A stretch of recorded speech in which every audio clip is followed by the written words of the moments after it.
我就同老公飛咗一轉去日本啦。咁今次咧就係去東京同埋仙台嘅。咁但係呢一集咧，我哋就會集中講咗我哋喺東京嘅行程先嘅。今次去東京主要嘅目的咧就又係去睇演唱會啦。今次咧就係睇一對男子嘅跳唱組合，就叫 The Rampage。咁佢哋一共咧就有16個人，咁其中3個人咧就係主唱，其他13位咧就係表演者嚟嘅。咁同 EXILE 一樣啦，咁都係跳唱分家嘅模式。咁而我最中意嘅咧就係當中主唱嘅 Nico 啦。舊年咧我就因為去咗睇 Nobelu Ride 同埋 Nobelu Infinity， 所以我就冇假再睇呢一個 Rampage 啦。咁今年咧就點都一定要去睇翻佢哋一次啦。今次場演唱會咧就喺 Yokohama Arena 嗰度搞，咁我都係第一次去嘅啫。咁一出橫濱站，其實沿住條天橋行咧就好快就會到嘅。去到嗰陣時咧，我即刻去咗買 CD 啦，為嘅咧就係一個鐘演之後可以同佢哋合照嘅一個機會。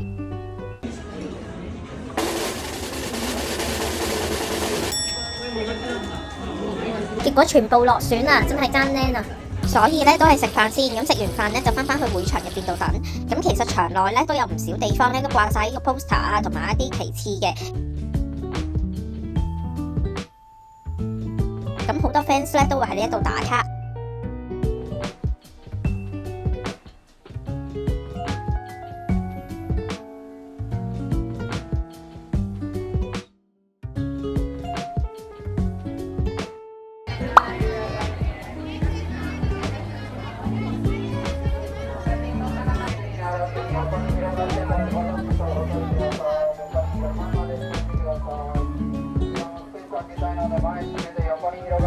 終於去到我個位啦，咁但係我今次嘅抽籤運咧真係好鬼差啊！咁明明咧我已經係 fans 級飛㗎啦，咁但係咧咁我就只不過抽唔到呢個 premium 飛，結果咧就冇得確保前排位置不特止啊，仲要抽到咧係全場最後一行，真係爭點山頂位。雖然今次咧視線係冇受阻，咁但係咧全程都只係見到一粒豆嘅佢哋。希望我下次嘅抽飛運可以再好啲啦。咁而佢今次嘅演唱會咧其實就冇乜抒情歌嘅，幾乎咧由頭到尾咧都係不停咁樣跳舞，而且咧今次嘅舞台設計我覺得都唔錯，有唔同嘅場景設計，但唯一咧就係個時間實在太短啦。我哋4點鐘開場，最後大概咧5點半左右就完咗，有好多我中意嘅歌咧其實都冇唱到，唯一係開心咧係有聽到100 Degrees 同埋同 Sogo 慶祝生日。It's your birthday, happy birthday. It's your birthday, happy birthday. It's a great day, that's what we say. Happy birthday to you. 除咗去睇演唱會之外呢，咁其實我哋喺東京都冇咩特別行程。咁其中一日呢，我哋就去咗豪德寺，因為呢一度係一間好出名嘅招福貓寺廟，入邊仲有超級多招福貓公仔喺度。傳聞呢仲話呢一度係招福貓嘅發源地嚟嘅添。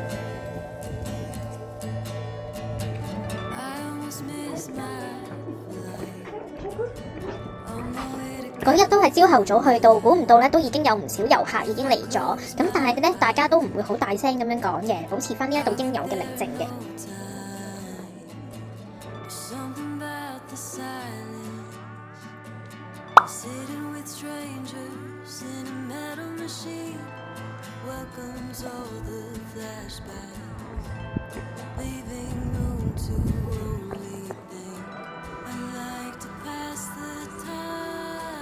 呢度嘅繪馬都有貓貓嘅圖案嘅，而且咧仲會畫埋相應年份嘅生肖，都幾靚㗎。咁但係可惜咧，當日就已經賣晒。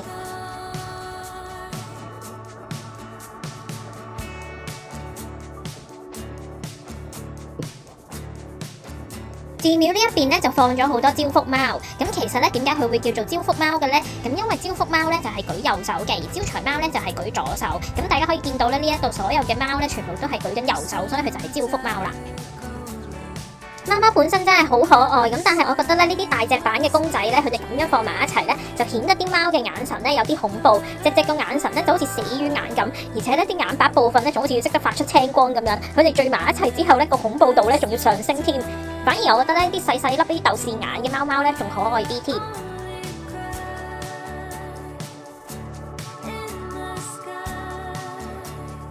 嚟得呢一度咧，咁好多人咧都會買翻隻招福貓咧翻去許願嘅。咁你實現咗個願望之後咧，咁就可以再還翻去間寺廟嗰度。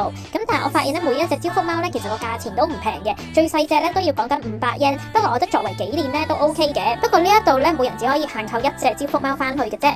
去完豪德寺，咁我哋依家咧就行緊翻去車站。咁沿路咧都會有一啲小物店啊，同埋一啲食店。咁佢哋咧都會用一個招福貓咧作為佢哋嘅裝飾嘅。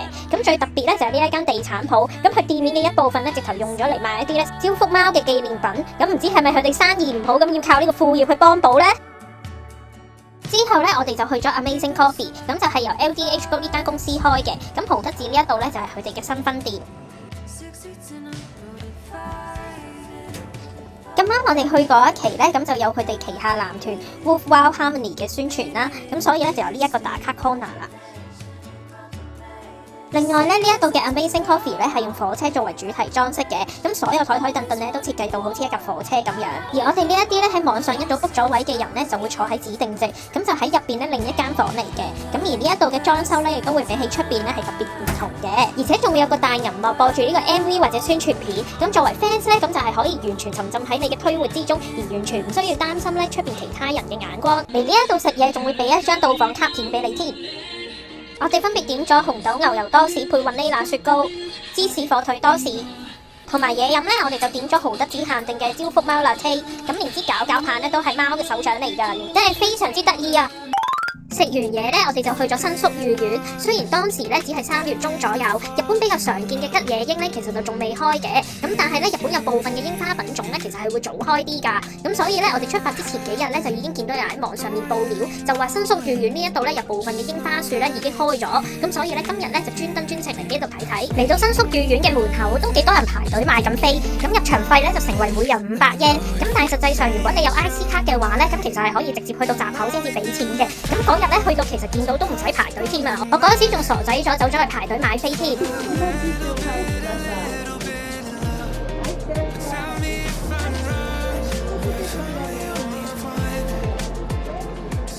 其實我嚟咗咁多次日本，今次都係我第一次嚟到新宿御苑，入邊咧真係好鬼大。咁令我諗起咧 New York 嘅 Central Park， 又係喺正市中心咧有一個勁大嘅公園。咁平時咧就可以嚟到公園玩下、瞓下晏晝覺啊，咁其實都幾寫意㗎。行下，終於見到櫻花樹啦！咁除咗呢一棵之外咧，其實公園仲有其他唔同嘅櫻花樹嘅。咁我依家唔講咁多住啦，咁大家欣賞下美景先啦。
第二日我哋就去咗另一個地方度睇櫻花，就係近郊嘅西平田公園啦。喺新宿站咧要坐大約80分鐘嘅火車咧，先至會嚟到呢個新松田站嘅。然後咧仲要再行大約25分鐘咧，咁先至會去到。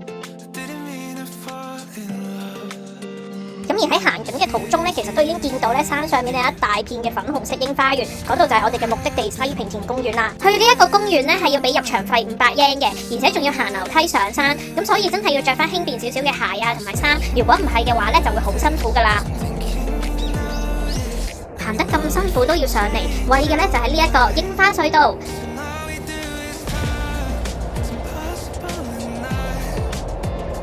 同埋噔噔噔噔，就係呢一個油菜花同埋櫻花同框嘅畫面啊，真係超級無敵咁靚啊！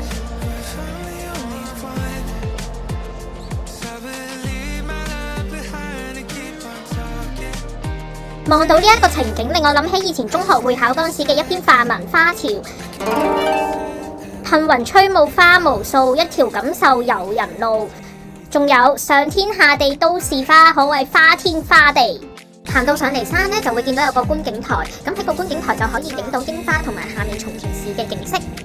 嗰一日嘅天氣咧都相當唔錯，所以影出嚟嘅櫻花咧都非常好睇。咁睇到啲櫻花佢哋一堆堆、一層層，好似雲海咁樣喺太陽底下飛紅萬頃，好體現到四山花影露如潮，四山花影夏如潮嘅意境。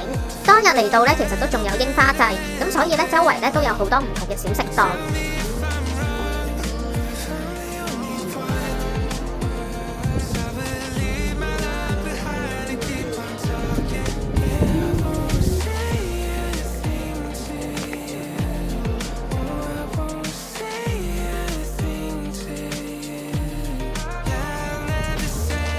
當然唔少得就係有紅豆年糕湯、櫻餅。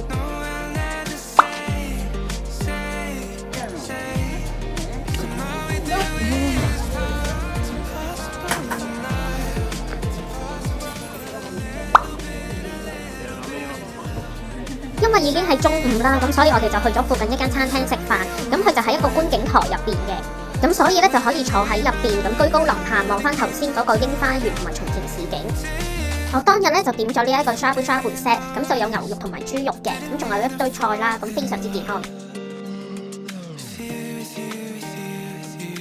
祭典會場附近咧就有得坐呢一架小火車，咁但係當日咧去到係非常之多人排隊，同埋要等非常之耐嘅，咁所以咧我哋就冇搭到啦。咁但係如果有時間而有坐到嘅話咧，咁其實都非常之值得一搭嘅，因為沿路咧都會喺一啲櫻花樹下駛過，咁其實都會幾浪漫下㗎。之後我哋就沿住大路向另一個櫻花園出發啦，咁就係妻羅山園啦。咁其實由西平田公園去到妻羅山園咧，大概要行15分鐘左右，沿路咧都唔算好難行嘅，都係啲水泥路。咁嚟到妻羅山園，咁就亦都要另外俾翻咧500 yen 入場費嘅。呢度可能因為喺更高嘅位置啦，咁所以人都比較少，要打卡咧都非常之輕鬆。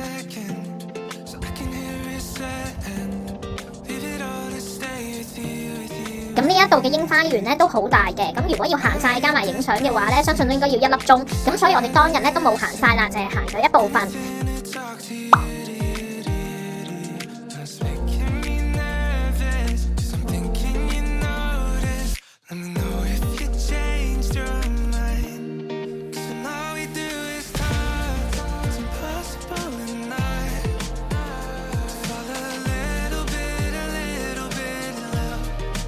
包括嚟到呢一個富士山觀景台，咁但係好可惜咧，睇富士山咧真係好講運氣。當日咧我哋係睇唔到呢個富士山嘅。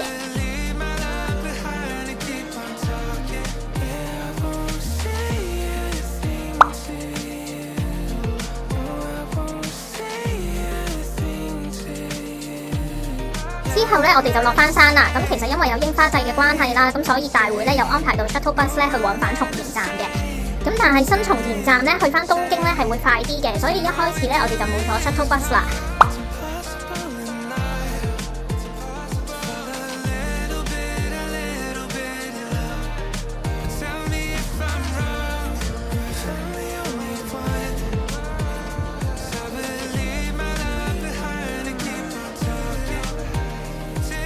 咁翻到東京之後咧，我哋就去咗吉祥寺，然後咧就去咗呢一間專食抹茶甜品嘅鋪頭啦。真係超級好食，抹茶味極濃，雖然都幾乎滿座啦，咁但係嗰日都唔算好難揾位。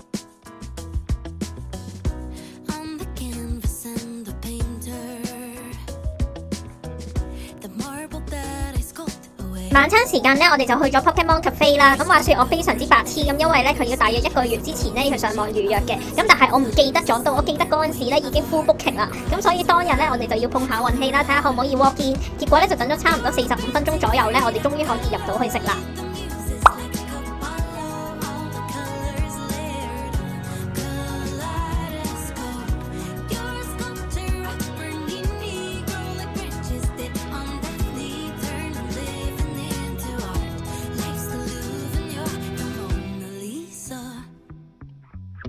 Masterpieces take a lifetime. And patience is a peerless craft. It's wonderful, it's beautiful. You know who you were a year ago. Oh, paint your portrait as you grow. Every stroke of a brush, every finger's touch is a rosy cheek of a love-struck flush. Is a sunburned wing of a heartbreak crush. Is a rush, feel the rush. 我哋當日點咗卡比獸餐，仲有一個比卡超巴菲，老公就點咗緊鬼沙冰。當日每人咧仲可以有一次抽獎機會，獎品就係杯墊1個。然後食下飯咧就會有比卡超出嚟跳舞嘅環節，可惜嗰一日坐嘅位置唔係幾好，咁啊距離都好遠。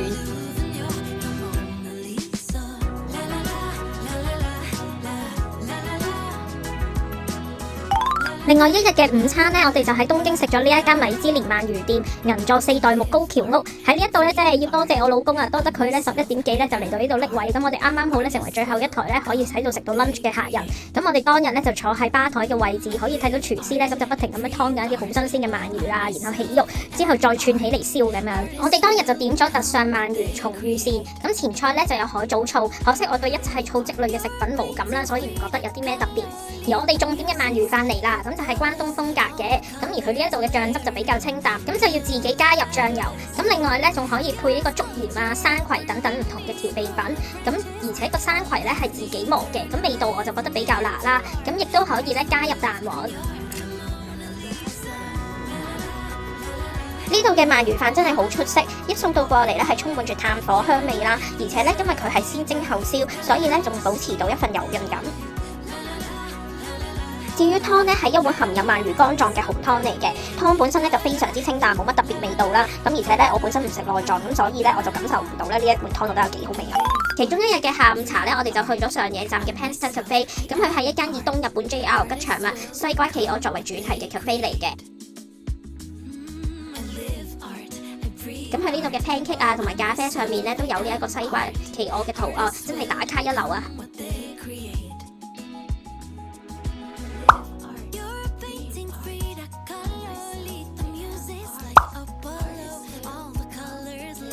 食飽就要去瞓啦！我哋喺東京嗰幾日咧，一共住咗2間酒店，2間都係公寓型嘅酒店嚟嘅。第一間咧係Mimaru嘅白丁掘店啦，因為呢一度咧有一間卡比獸主題嘅房。咁一入門口咧，我哋就已經見到玄關區咧有一塊咧比卡超嘅鏡啦。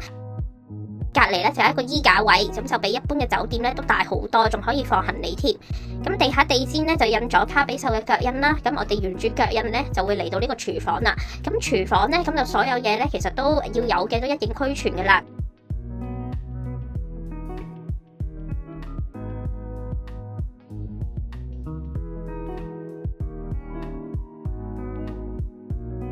咁有垃圾桶啦。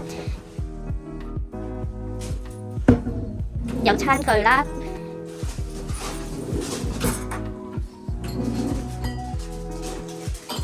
連啲杯杯碟碟咧都係有呢一個精靈球嘅圖案嘅。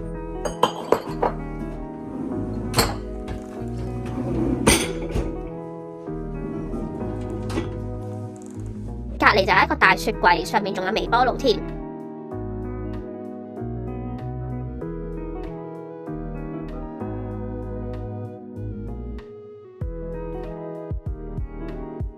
呢一邊咧就有張小型梳妝台，咁台上面咧就有一部手提電話，咁好似可以俾你帶出街去打電話用嘅。再過嚟呢邊咧就有一個小型客廳，係一個比較日式嘅設計，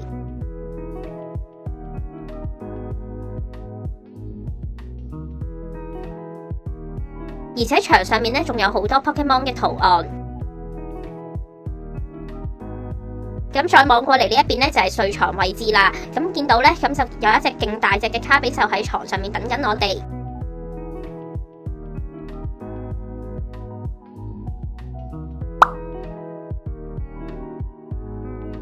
呢一間房嘅面積咧都非常之大，有成4張床，每一張床旁邊咧都有呢一個叉電位。至於廁所同埋浴室咧，佢就分開嘅。廁所咧都非常之闊落，咁就有一個免治馬桶啦。浴室呢一邊咧都非常之大。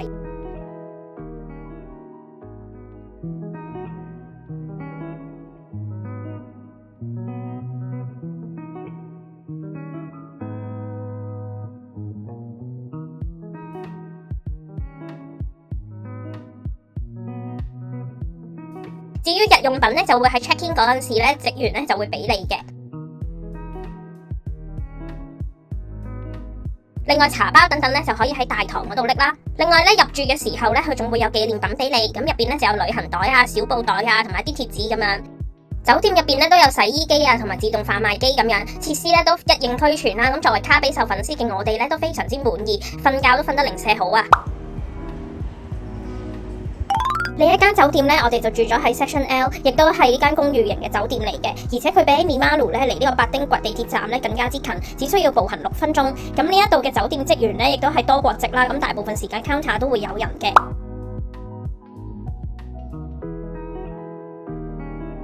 咁酒店房咧係用密碼出入啦，一入到去咧就會個玄關咧有一個小鞋櫃，行前少少咧右手邊咧就會有掛衫嘅地方，左手邊咧就會有燙衫板。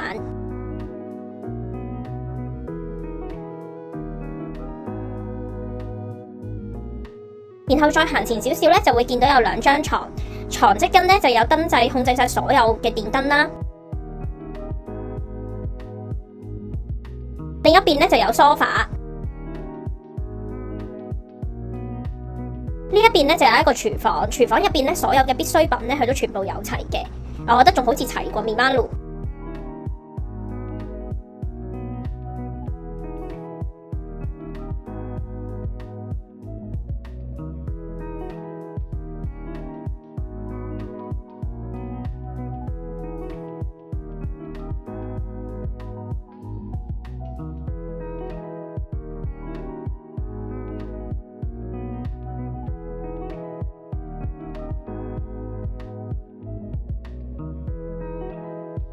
呢一度嘅雪櫃咧，亦都係勁大啦。咁附近都有間超市，咁可以大量採購呢個零食啊，或者雪糕，咁夜晚就可以喺度食啦。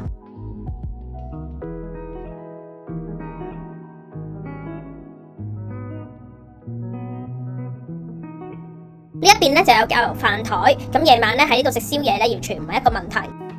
唯一嘅問題咧係要自己去倒垃圾啦，不過因為我哋只係住幾日嘅啫，咁所以個問題對我哋嚟講就唔係好大，除非咧係住喺呢一度超過1個月以上啦，咁就可以喺度叫酒店安排咧每一個禮拜咧清1至2次咁樣。至於洗手間同埋浴室都一樣係分開噶啦，咁而且浴室入邊咧仲有一部洗衣機，咁可以隨時洗衫，而且我發覺佢嘅乾衣功能其實都唔差嘅，咁變相咧都慳翻啲地方咧去晾衫啦。